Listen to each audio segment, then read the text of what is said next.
ঠিক আছে strike and pull back fast strike করছি অপোনেন্টে কোথায় মারছি নোজে অপোনেন্টে কোথায় মারছি নোজ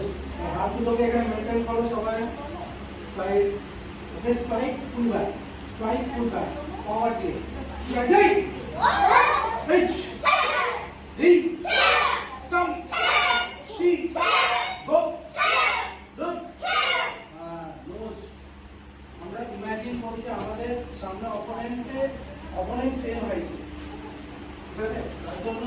আমি এখানে স্ট্রাইক করছি আবার দিয়ে চলেছি আমার নোজ যেখানে স্ট্রেট সেখানে স্ট্রাইক করছি সাম শি গো এই আপনার সাইড এখানে এখান থেকে স্ট্রাইক পাওয়ার আবার এখানে আসবে ক্লোজে আসবে ঠিক আছে ধরো এইচ